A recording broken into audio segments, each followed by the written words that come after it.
দর্শক আপনারা দেখতে পাচ্ছেন যে প্রথম আলোর যে অফিস সামনে কিন্তু হাজার হাজার জনতা এসে বিক্ষোভ করছে। আপনাদেরকে আমরা দেখানোর চেষ্টা করেছি এখানে কি হচ্ছে। সারাদিন কিন্তু শান্তিপূর্ণভাবে এই প্রোগ্রাম চলেছে, যদি সকালের দিকে অনাকাঙ্ক্ষিত একটা ঘটনা ঘটেছিল। আপনাদের সাথে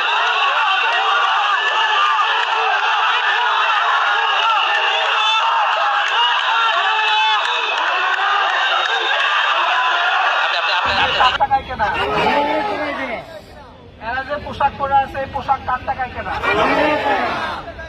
তাহলে এরা এই পোশাক গায়ে এই লাঠি দিয়ে এরা আমাদের গায়ে হাত দেয় কেন?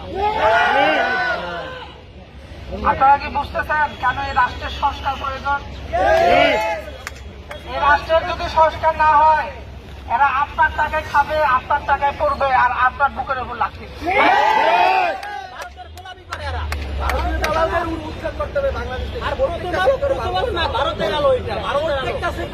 এখন বলেন ভাই, নির্বাচন দরকার না সংস্কার দরকার?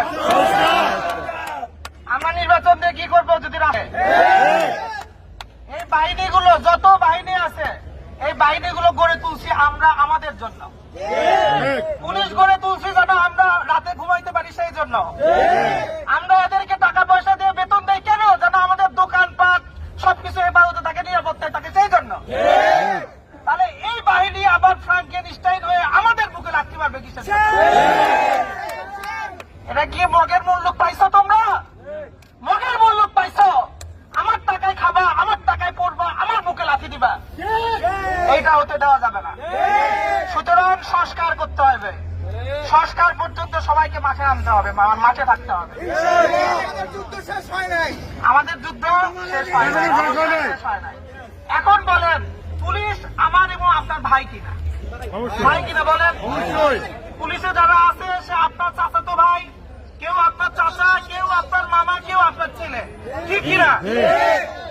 আমি এবং আপনি কেন নিজের ভাইয়ের বিরুদ্ধে, নিজের চাচার বিরুদ্ধে যুদ্ধ করতে হবে? কেন? এটা নিশ্চয় সিস্টেম। এই সিস্টেম নিশ্চয় এদেরকে খারাপ করে ফেলতেছে।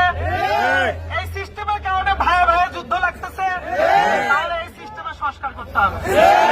এই সিস্টেমের সংস্কার করতে হবে। সুতরাং সংস্কার চাই আমরা, সংস্কার চাই। এই যে অটো রিক্সা চালকরা এই যে আজকে মাঠে নেমে আসতে বাধ্য হলো কেন? এই রাষ্ট্রের আর গুরুত্বপূর্ণ কাজ নাই? সব বাদ দিয়ে এই রিক্সা নিষিদ্ধ করতে হবে আগে। সব বাদ দিয়ে আগে এই রিক্সা নিষিদ্ধ করতে হবে। গরিব মানুষের পেটে লাথি মারতে হবে। এটাই কি প্রথম কাজ ছিল? না আরো কাজ আছে? গরিবের এই যে বড় লোকের ঘরে এসি আছে, এসি তো বন্ধ হয় না, কারেন্ট নষ্ট হয় না, কারেন্ট নষ্ট হয় না, সব যায় পরে গরিবের মাথার উপরে, সব গরিবের মাথার উপরে পড়ে। আর এত টেন্স হওয়ার কি আছে? এমন একটা প্রশাসনের প্রস্তুতি, মনে হচ্ছে যে আমরা লাঠি যুদ্ধ করতে আসছি। আমরা এখানে যদি কোনো অপ্রীতিকর ঘটনা কেউ ঘটাতে চেষ্টা করে আমরা নিজেরাই তাকে আটকাবো, আমরা নিজেরাই আটকাবো। সুতরাং এত টেস্ট অন্য কিছু নাই। আমরা এখানে অবস্থান করতেছি, আমরা এখানে একটা গরু জবাই করছি, গরুটা রান্না হবে, রান্না হচ্ছে। এখানে আমাদের ভাই ব্রাদাররা সবাই আছে, সবাই মিলে আমরা খাওয়া দাওয়া করবো। পুলিশের ভাইয়েরা কষ্ট করে আমরা প্রোগ্রাম দিচ্ছি, এই জন্য ওনাদেরকে কষ্ট করে এখানে আসতে হয়েছে। অফিসে আরামে বসে থাকতো, তাহলে কষ্টটা আমাদের জন্যই হচ্ছে। তো পুলিশের ভাই ব্রাদার সব সহ আমরা গরু খাবো, নাই। এই যে প্রথম আলোর বিরুদ্ধে আমাদের অভিযোগ, এই প্রথম আলোর অফিসেও আমরা পাঠাবো গরু, আমরা পাঠাবো তো অফিসে। আমরা বলবো যে ডেইলি স্টারে তো অবশ্যই পাঠাইতে হবে। কেন ডেইলি স্টারে কেন গরু পাঠাইতে হবে? কেন? কারণ ডেইলি স্টারে বলবো যে তোরা আবার মানুষ হ, আবার মানুষ হ,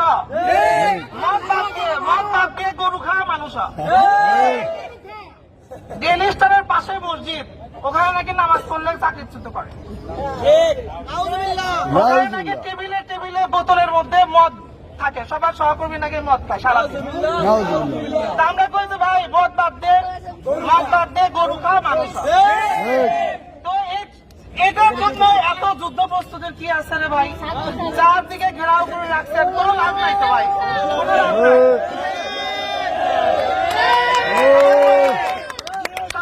সবাই বসে ভাই, সবাই বসে কথা শোনেন, ব্যাপারগুলো বোঝার চেষ্টা করেন। ব্যাপার কিন্তু না, ভাইরাস আছে, ভাইরাস আছে। আসলে বিষয়টা হইল যে আসলে পুলিশ সেনাবাহিনী সবাই একটু চিন্তিত হয়ে গেছে যে আমরা না জানি কি করে ফেলবো।